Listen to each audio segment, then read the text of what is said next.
Come, now's the time to worship. Come, now's the time to give your heart for your God. Ok, aujourd'hui j'ai sur le cœur un thème. Est-ce que Dieu est naturel ou surnaturel?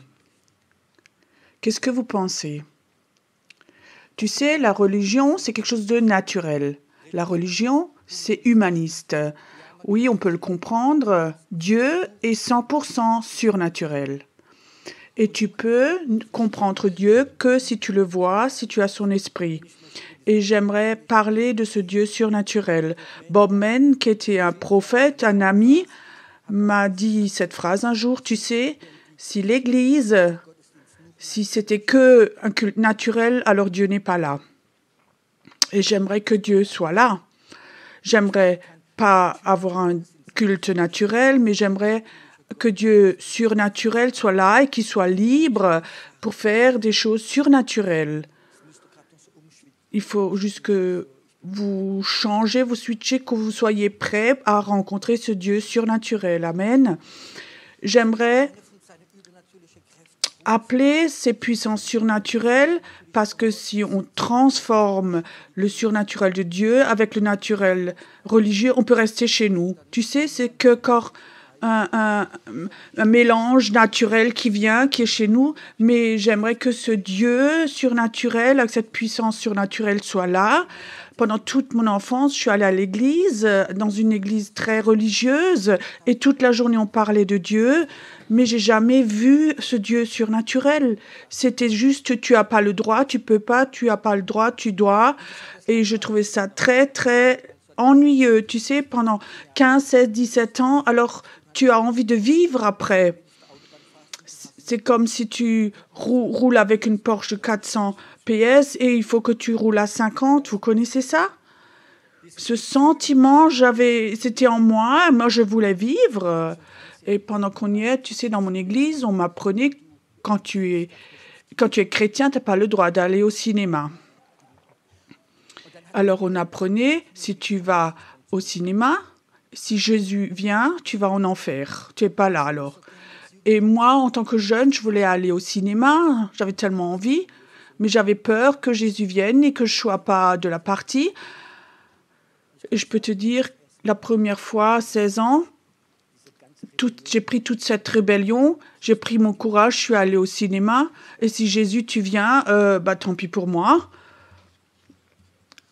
Et j'ai été élevée comme ça, dans ce cadre-là, tu as le droit, pas le droit. Et tout ça, Dieu, c'était que ce que tu dois faire ou pas. Et je voulais plus de tout ça. Et je suis allée dans le New Age. Et ça, c'est surnaturel. Et ce surnaturel, je suis rentrée là-dedans et je disais, waouh, ça c'est la vie. Je te donne un exemple. J'ai appris ça par petits pas. J'étais assis, il y avait 200 personnes. J'étais dans la salle. En 10 secondes, tout le monde va se tourner la tête et effectivement, tout le monde a réagi. Et je suis allée dans le surnaturel et j'ai appris ça comme ça. Mais je ne savais pas que c'était occulte. Alors, j'avais une rencontre avec Jésus. J'ai appris que Dieu est plus fort et plus puissant que tout ce que j'avais appris auparavant. Tout ce que je connaissais avant, ça avait une puissance pour contrôler, mais la puissance de Dieu surnaturel est plus grande pour pardonner, pour aimer. Et ça, c'est ce wow que Dieu est surnaturel. C'est pas juste un garde-fou, tu dois et pas, mais c'est une puissance d'amour qui nous pousse. Et alors, j'ai appris à connaître ce Dieu du surnaturel. J'ai écrit un livre, je ne sais pas si vous savez, Miracle au pluriel. Et dans ce livre, il y a juste une petite partie de tous les miracles que j'ai vécus. Et aujourd'hui, j'aimerais parler d'une puissance surnaturelle que la majorité d'entre vous connaissent, c'est l'appel de Dieu. L'appel de Dieu, c'est une puissance surnaturelle. Ça n'a rien à voir avec l'intelligence, avec la tête, et ça n'a rien à voir avec nous-mêmes. Satan voudrait juste copier. dans les milieux chrétiens, on veut de faire un appel de Dieu, de l'âme, mais j'aimerais parler de cet appel surnaturel de Dieu. Et la Bible est remplie de ce type d'appel. La première que vous connaissez sans doute, c'est celui de Moïse. Comment est-ce que Dieu a appelé Moïse? Par un feu surnaturel, un feu qu'on ne peut pas éteindre. Si le feu s'était éteint pour 10 minutes, Moïse aurait dit « Ouais, bah, c'est normal, ça peut arriver, c'est sec, ou je sais pas. » Mais le feu ne s'éteint pas. Et ça, c'est la raison pourquoi Moïse est allé là-bas. Enlève tes pieds, enlève tes chaussures. Dieu avait une place très précise où il l'a appelé. Et c'est très important cet appel. On a un Dieu, et je le dis prophétiquement, qui va de nouveau appeler, commencer à appeler. Quand l'appel de Dieu va de nouveau être plus fort, aucun cinéma va être assez grand à Esslingen, en bas du Württemberg pour accueillir les gens. Parfois, Dieu autorise que quelque chose meure. Et cet appel de Dieu, je veux dire, il était très, très faible les derniers temps. Et ça, c'est pourquoi les églises sont vides en ce moment. Dieu a laissé mourir cet appel en partie. Mais je vous dis, ça va revenir de façon très, très forte. Il y a un moment où Dieu, quand l'appel est sur toi, et les gens vont voir cet appel sur toi et ils vont te suivre. Tu comprends?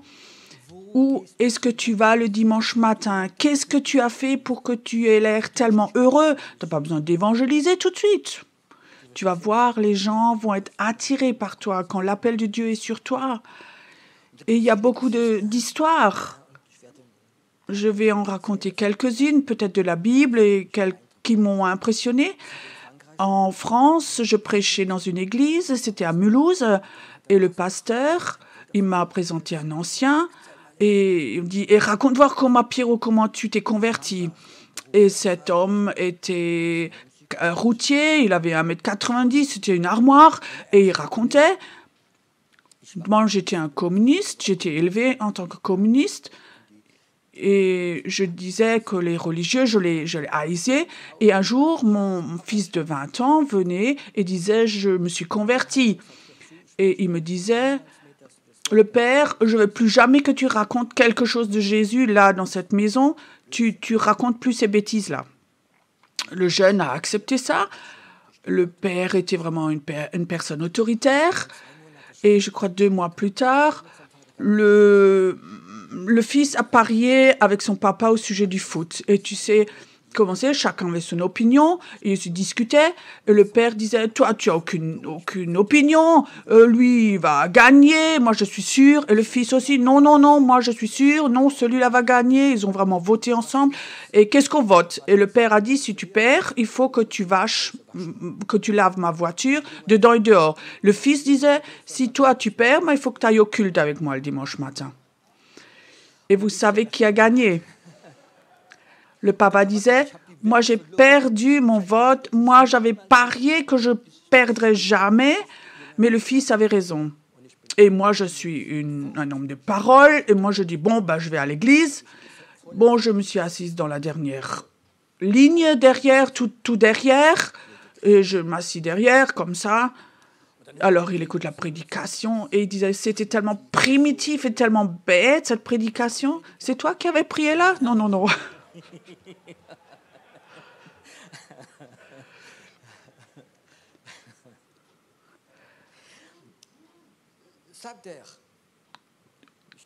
C'était une bonne prédication sans doute. Tu ne dois pas raconter l'histoire avant. Il ne s'est pas converti pendant qu'il prêchait. Alors il prêche, c'est complètement primitif, et alors il y a un appel, et effectivement les gens vont devant, et ils se disaient, mais les gens sont vraiment bêtes là. Et alors quand les gens allaient devant, il y a quelqu'un derrière lui qui met la main sur son dos et qui le pousse vers l'avant. Et il disait, mais ces chrétiens, ils sont vraiment effrontés, moi je vais me retourner, je vais lui donner une baffe. Il se retourne, il veut donner une baffe, et il n'y avait personne. Et il sentait cette main. ça me poussait en avant. Je voulais pas, ça me poussait en avant. Et j'étais là devant, je tombais sur mes genoux. Et pendant 2 heures, j'ai que fait pleurer. Tout est sorti. Ça, c'est l'appel de Dieu. Ça, c'est l'appel de Dieu. Mon grand-père et ma grand-mère, ça fait presque 100 ans maintenant, ils se sont convertis. Ils n'étaient pas chrétiens. Et il y avait un réveil. C'était à la frontière entre l'Alsace et la Lorraine. Et ma grand-mère me racontait quand j'étais petit, j'étais souvent chez elle, elle me racontait ces histoires parce que je voulais entendre ces histoires du réveil. Et ma grand-mère me racontait, elle rentrait dans une tente, il y avait quelqu'un qui priait, qui prêchait Jésus, elle s'est convertie, elle était devant.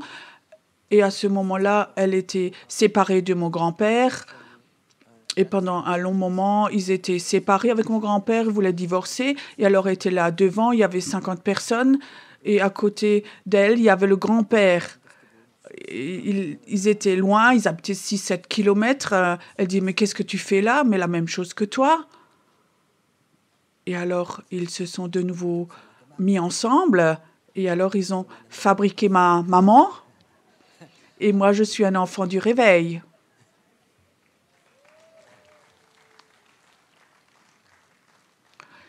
Alors, elle me racontait ma grand-mère et ça me fascinait, cet esprit du réveil en moi. Et j'ai demandé à ma grand-mère et comment ça se passait. Mais pourquoi tu es allée à cette tente? Elle disait, je sais pas, tu comprends. C'était 7-8 kilomètres de chez moi. Et à 6 heures du matin, 5 heures du matin, on est déjà parti avec la poussette. Il y avait les sandwichs, l'eau et il y avait la poussette, le bébé. Presque la moitié du village est allé là-bas. Mais il y avait un tract dans la boîte aux lettres. Non, on ne savait même pas pourquoi on y allait. Ça nous a attirés. On est tous réveillés, on est allés, on ne savait même pas pourquoi. Il y avait quelque chose de surnaturel qui était là. Un homme s'est converti, est venu dans notre église, s'est converti, s'est fait baptiser. Il habitait à Emmersgroot, en hauteur de Heidelberg. Il me racontait l'histoire. Il n'était pas chrétien. Il était pas chrétien du tout, et la nuit il se réveille, et la nuit, les démons essaient de l'étrangler, il est là, et il crie, et quelqu'un essaie de l'étrangler, Dieu, Dieu, Dieu, il crie, et tout d'un coup, la main s'est enlevée, il s'était assis dans le lit, complètement plein de sueur, sous le choc, et il commençait à prier, Dieu, Dieu, Dieu, aide-moi. Et tu sais ce que Dieu lui a dit? Demain matin, à 10 heures, tu prends ta voiture, tu descends de la montagne, là en bas, il y a un immeuble avec une croix, et là, je parle avec toi. Il est venu et il s'est converti. Ça, c'est l'appel de Dieu. J'ai trouvé Jésus, ou plutôt, il m'a trouvé. J'étais en prison, je voulais m'échapper. Mon épouse priait, et Jésus est venu. Et je me suis convertie. Il m'a pardonné, il m'a guéri. Et je savais aussi que il m'appelle et que je vais le servir. Au fond de moi, je le savais, mais je racontais à personne parce que ça sonne fou, parce que j'étais dans les affaires. Et servir Dieu, c'est quelque chose de très, très loin. Et alors, j'étais chrétien, je me suis convertie, j'étais baptisée, j'allais à l'église, j'aimais Jésus de tout mon cœur, mais j'avais aussi ma vie et je tenais à cela. Bon, je travaillais, j'avais mon argent. J'étais dans les clubs de foot et dans le club de tennis. Et là, j'étais très actif. Et tu sais, en Allemagne, dans ces clubs, chaque année, il y a une fête. Donc, pour financer le club, on a une tente, on fait une fête, on boit, on grille, on fait des grillades. Et moi, j'étais le manager. Il y avait une super grande tente avec plein de gens. Et on était dans la tente. Et j'étais actif là-dedans. Et c'était aussi partie de ce club pour être actif. Et j'étais le soir assis à table comme ça. Il y avait des grandes tables, il y avait de la musique, on fumait, on était là avec mon épouse. La majorité avait des bières et comme ça, on faisait avec. On était à table et tout d'un coup, je remarquais quelque chose venir à table. C'était comme une nuée qui venait comme ça, je sentais la présence de Dieu, ça venait de plus en plus fort sur cette table, dans cette tente, et je regardais mon épouse, et je voyais dans son regard que elle aussi, elle était touchée par ça. Et la présence de Dieu est là, dans cette tente, là où il y avait la musique à fond, et les gens étaient à moitié ivres, la gloire de Dieu est venue là, dans cette tente, et je sentais que cette nuée m'appelle. Et je disais, on y va, on sort. Et mon épouse disait tout de suite, oui, on est sorti. Et je savais, Dieu m'avait appelé à sortir de ça. Je sortais de la tente. Maintenant, mon appel va commencer. Maintenant, ça va commencer. Et alors, ça a commencé. Dieu a appelé. On a un Dieu qui appelle les gens. En ce moment, il y a des temps où Dieu appelle.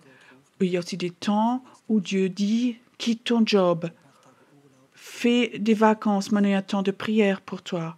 Tu sais, ça c'est des temps très très spéciaux.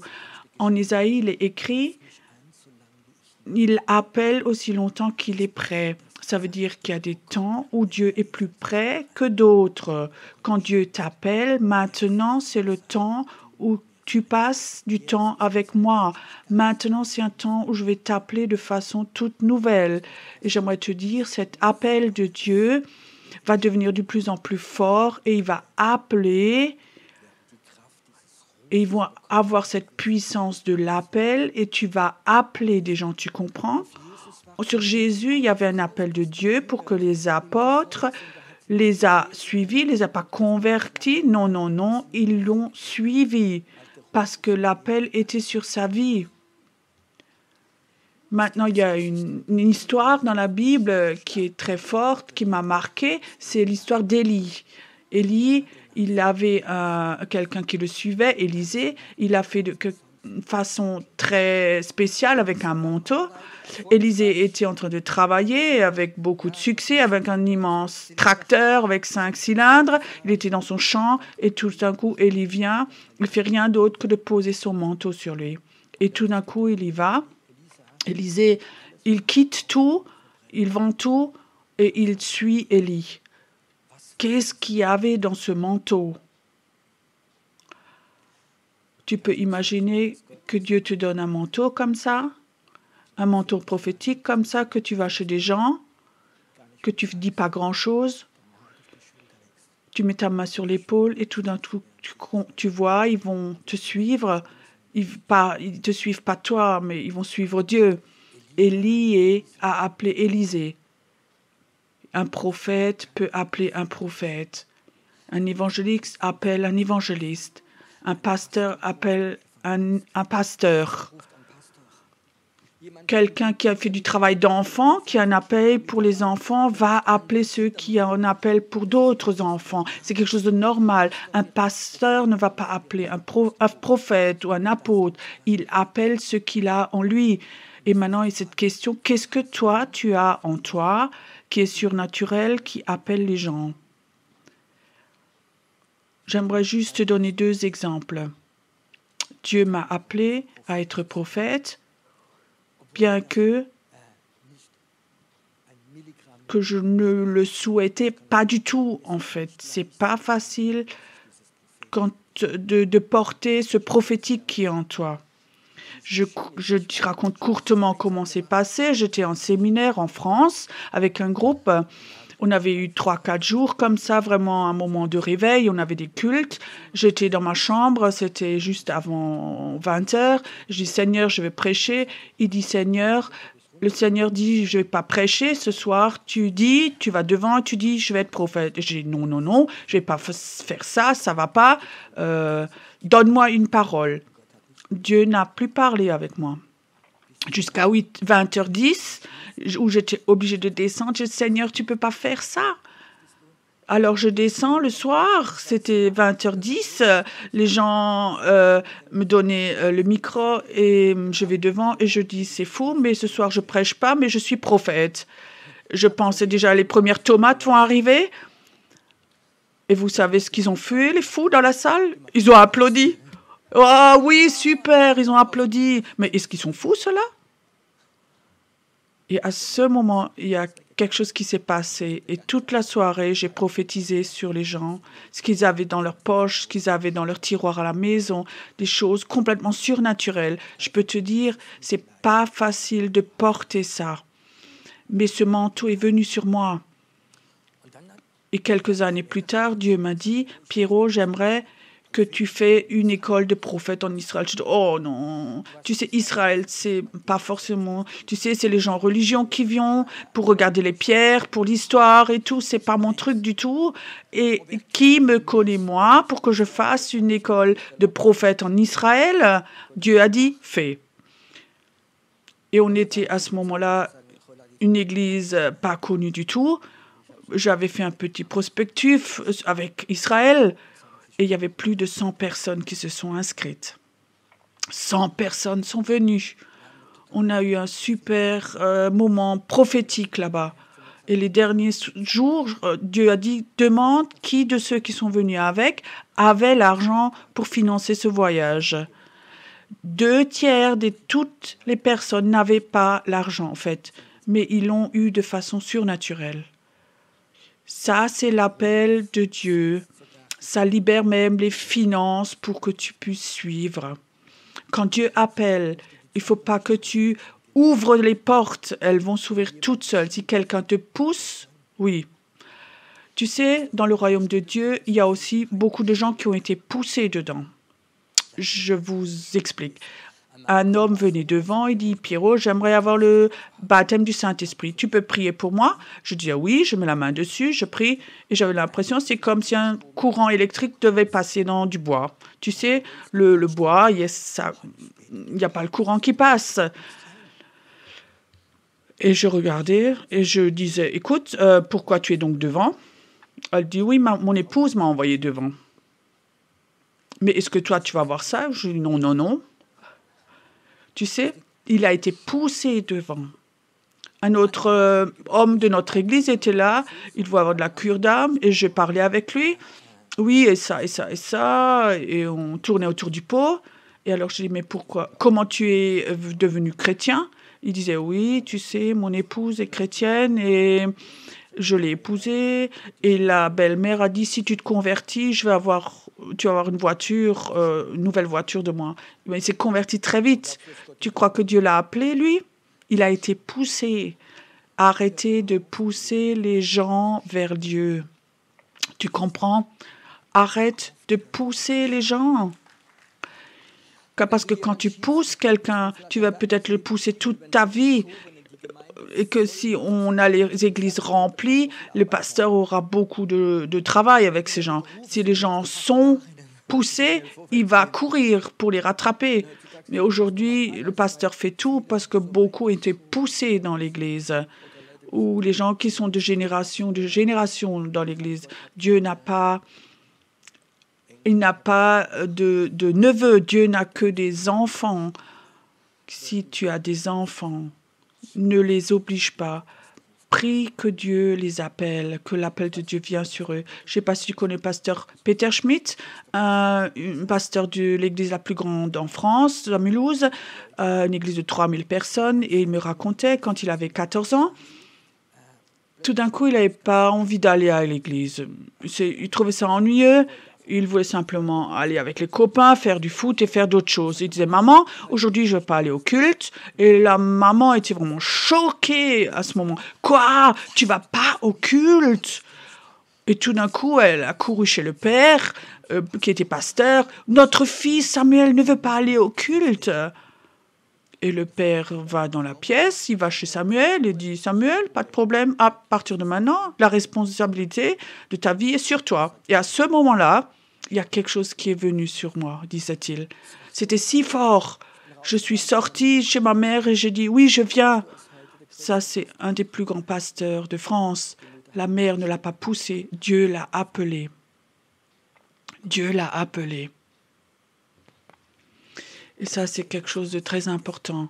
Ce manteau d'Élie, c'est qui a appelé les gens, les prophètes. Et en Israël, il y avait les 100 personnes qui ne me connaissaient pas. C'était vraiment surnaturel. Ça coûte beaucoup d'argent et d'autres choses. Et je sentais comme Dieu disait, il faut pas que tu appelles, je vais le faire. Ce manteau va le faire.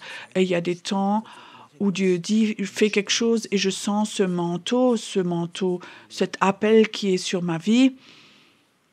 Il y a 3-4 ans, Dieu m'a parlé et disait, j'aimerais que tu fasses une armée de prière, encore quelque chose de nouveau. Et la prière, c'est pas du tout mon truc. La prière, ça, c'est pour les femmes. Les hommes travaillent. Ils construisent le royaume de Dieu, les femmes prient. Chez nous, c'était toujours comme ça. Mon épouse priait. Moi, j'avais compris quelque chose. La prière, quand j'étais jeune, nouveau converti, j'étais dans une réunion de prière. C'était terrible, ces gémissements et cette mendicité. C'est OK. Les grands-mères ont le temps. Moi, je construis le royaume de Dieu. Tu comprends? Et alors, Dieu dit, moi, il faut que tu fasses une armée de prières prophétiques. Et je dis, non, mais c'est pas mon truc, mais... Et on prie. Alors, bon... Et c'est quelque chose comme ça qui est grave, quand Dieu veut quelque chose de toi que tu ne peux pas du tout.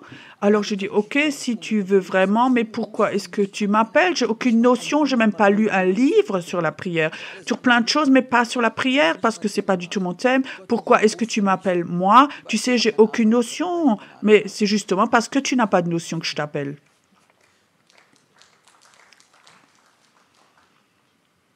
Alors... Courtement, j'ai annoncé une armée de prières prophétiques et en 2 mois, on a 1000 personnes qui se sont inscrites par email. Et on a commencé, on était à Madrid, à Paris, en Pologne, en Égypte, en Tunisie. On a fait des séminaires prophétiques. Il y avait tellement de gens qui venaient avec. Il y avait une onction de prophétique tellement forte. Je savais Dieu a appelé les gens. Dieu a appelé les gens. La semaine dernière, j'étais ensuite. On a fait une armée de prière le matin et l'après-midi de l'évangélisation. La salle était trop petite. Tout le monde ne pouvait pas rentrer. Il y avait des gens qui attendaient ou qui étaient assis dans les couloirs. Quand Dieu appelle des prieurs, quand il te donne une onction pour faire quelque chose qui est une onction, c'est une onction qui appelle les gens. Quand Dieu t'appelle pour être un prieur, alors tu as une onction qui appelle les autres gens à prier, les autres prieurs. Il ne faut pas que tu fasses quelque chose, que de les convaincre. Il y a quelque chose sur toi qui appelle les gens. Et ça, c'est quelque chose qui est très important. Ce manteau prophétique, c'est quelque chose qui appelle. Je veux parler maintenant d'un autre appel. J'ai eu ça de façon toute nouvelle de nouveau. À Nouvel An, j'avais eu l'impression, il y avait un culte, je dois parler, je dois prêcher sur... Et je dois nommer cette prédication cristal, boule de cristal. Oui, je disais, les collègues disaient, mais ça, c'est pas un bon, oui, cristal, boule de cristal, c'est pas un truc très chrétien. Et je savais, je dois le faire. Donc le résultat était, en Berlin, en fait, le résultat, il y avait un grand groupe de 200 personnes, avec un gourou et tout ça. Et le gourou a écouté cette prédication, il s'est converti. Et il est devenu le pasteur de son église alors. Et maintenant, dans notre région, il y a 7 ou 8 personnes de ce groupe-là qui se sont fait baptiser. Et hier, j'ai rencontré quelqu'un qui est au culte et qui ne voulait jamais aller. Et cet homme a ramené sa femme. Et c'était une rencontre tellement surnaturelle. Comment il va la préparer? Pas de prophète. Il l'a sorti du New Age pour aller dans le prophétique. Et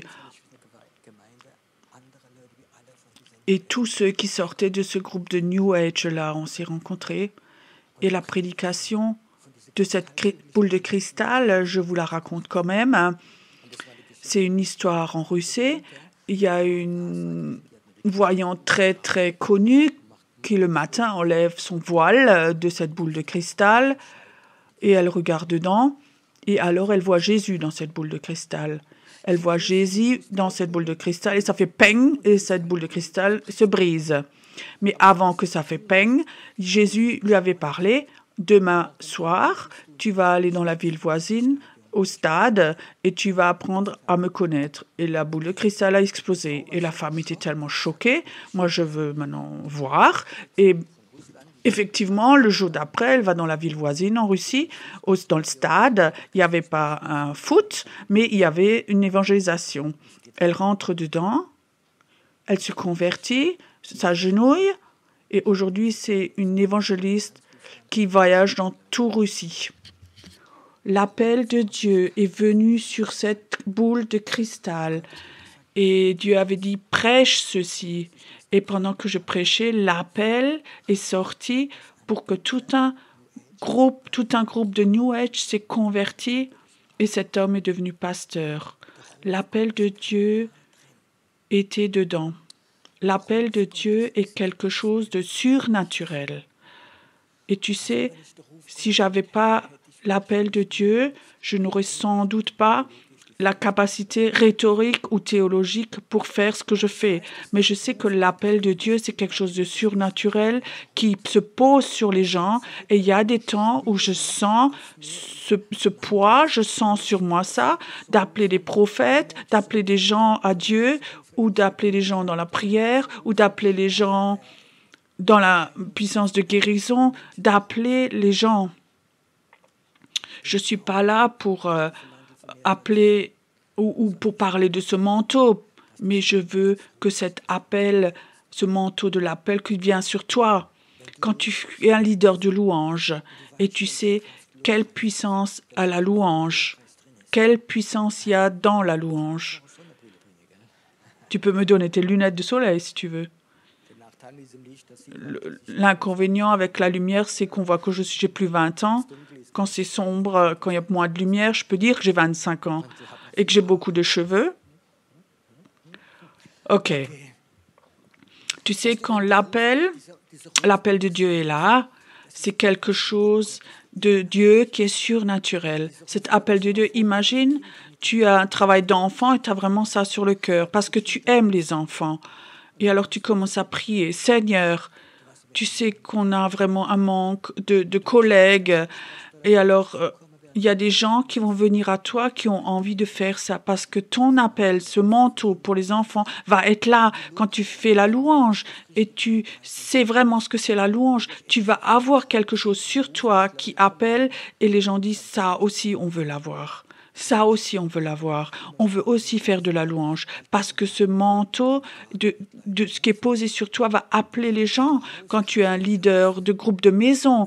Pas parce qu'une église est bien structurée, mais parce que tu as ce cœur de pasteur, de servir les gens. Alors Dieu va poser un manteau sur toi pour que les gens viennent à toi, pas sur la base de ton savoir, de tes capacités, mais sur la base de ce manteau d'appeler des brebis. Tu sais, tu comprends ceci. Et le jour où tu crois, parce que tu crois que tu sais bien parler, que tu as une bonne rhétorique, une puissance, ce manteau va s'enlever. Il faut que tu saches, ce manteau de Dieu, c'est un manteau parce que tu as une capacité, mais parce que Dieu a envie d'appeler de façon toute nouvelle les gens. Est-ce que tu sens dans l'esprit de quoi je parle maintenant? Est-ce que tu peux imaginer, Seigneur, j'aimerais enlever toutes mes capacités humaines dans l'arrière-plan où je pense savoir faire ceci ou cela, mais de dire, Seigneur, j'aimerais te donner mon manteau pour que tu me rappelles de façon nouvelle, que tu appelles les gens à aller dans le pastoral, dans la louange, dans la prédication, dans le prophétique, dans l'apostolique. Tu vas, Hervé, voir que cet appel prophétique où les gens parfois ont tiré contre toi, pas contre toi, mais contre ce manteau, il va appeler de jeunes gens.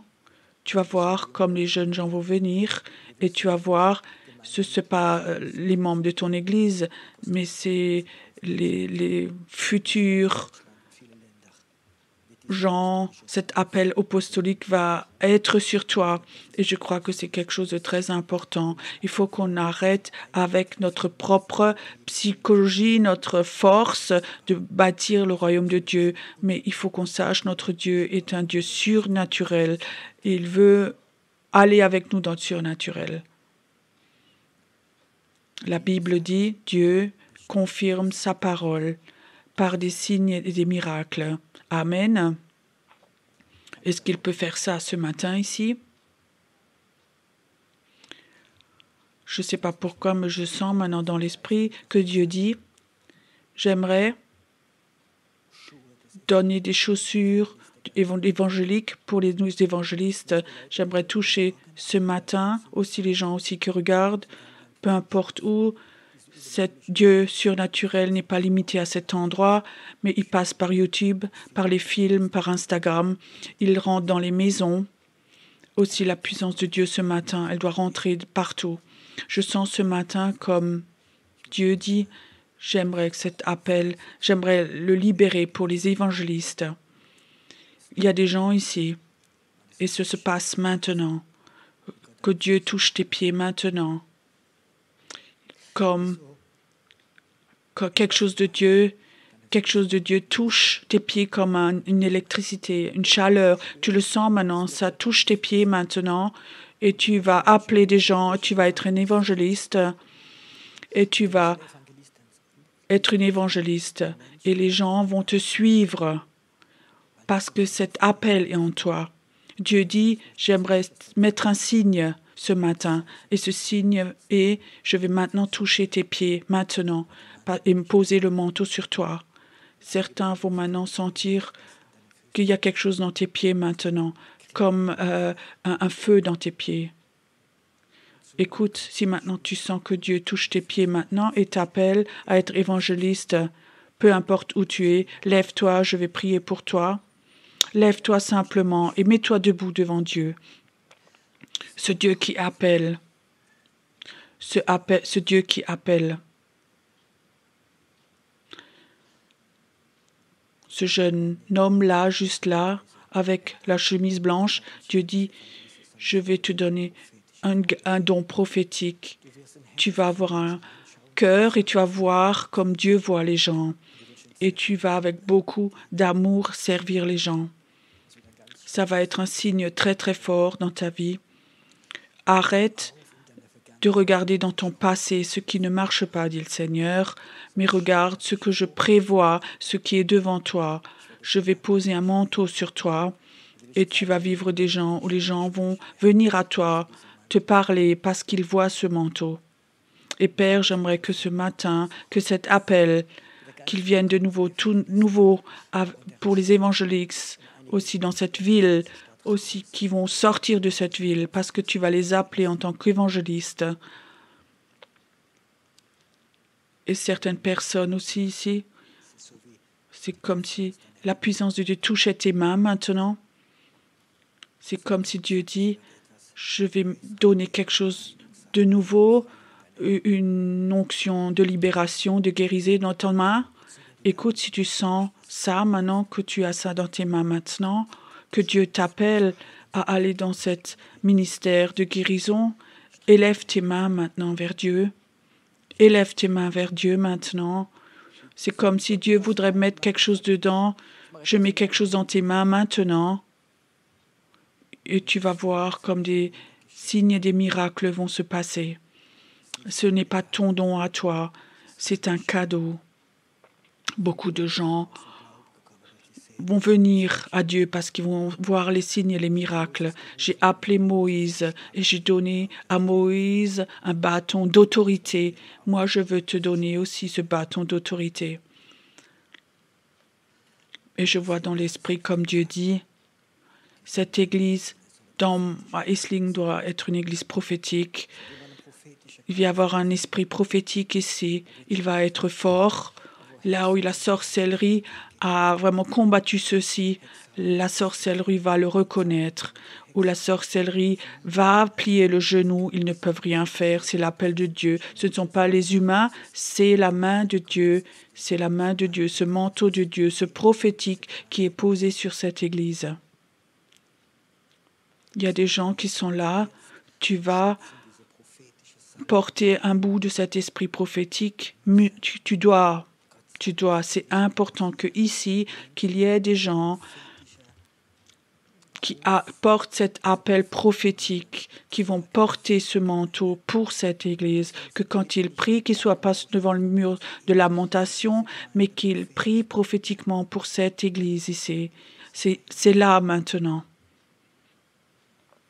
Il y a une personne qui est là, je ne peux pas tout à fait décrire, mais tu as comme ça une inflammation dans l'œsophage qui est inflammée. Je ne sais pas, ça vient des acidités, mais ça brûle souvent et tu souffres. Dieu dit, mets ta main dessus, maintenant je vais te toucher, je vais enlever ce joug, maintenant je vais le briser, maintenant la puissance de guérison va venir, mais Dieu dit, je te guéris pour t'appeler de façon toute nouvelle, pour que tu sortes et que tu trouves ce que Dieu a prévu avec toi. Tu es comme un puzzle dans le plan de Dieu. Les derniers temps, sur la base de ce manteau, tu tournais en rond et Dieu dit, je vais te guérir. La Bible dit, l'Esprit de l'Éternel est sur moi pour.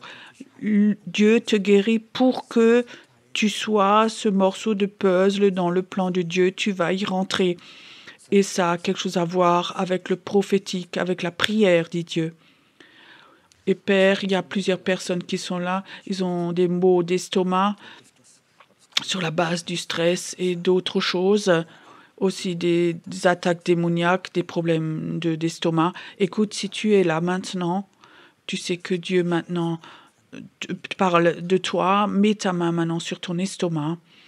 Père, au nom de Jésus, j'aimerais maintenant, que quand tu écoutes, peu importe où tu es, que tes acides d'estomac se règlent, que tu as des problèmes d'estomac, que maintenant ça recule. Maintenant, cette puissance de guérison venir sur toi, et que tu la multiplies après. Tu es un Dieu merveilleux. Tu es un Dieu merveilleux. Et Père, et je prie que des gens reçoivent ce manteau comme Élie, qu'on peut le poser sur quelqu'un d'autre. Suis-moi, suis Jésus. Merci Seigneur, qu'il y ait des pères de famille qui ont des manteaux comme ça pour que leurs enfants, pour qu'ils suivent le Seigneur, parce qu'ils ont vu ce manteau. Qu'il y a des mères qui ne sont pas sous des peurs, mais elles savent, elles ont ce manteau qui appelle leurs propres enfants, leurs neveux, leurs peurs vont seulement faire que ce manteau perd son pouvoir. Crois ceci, aie la foi au nom de Jésus, aie la foi. Et Père, où des gens sont là, des gens qui ont des peurs maintenant au nom de Jésus, je prie la libération en toi. Une mesure de foi de façon toute nouvelle maintenant, au nom de Jésus. Tu es un Dieu merveilleux, un Dieu surnaturel. Il est là ce matin. Et tu es aussi chez des gens qui sont chez eux à la maison. Peut-être que tu as ton café à la main, mais Dieu, ça n'empêche pas Dieu de te toucher. Peut-être que tu es au lit, peut-être que ce soir, que tu es en train de boire ton verre de vin chez toi à la maison tard, ça ne le gêne pas. Il vient dans ton appartement, dans ta maison, il vient chez toi. Il rentre dans ton cœur parce que c'est un Dieu merveilleux, un Dieu bon. Amen. Dieu vous bénisse.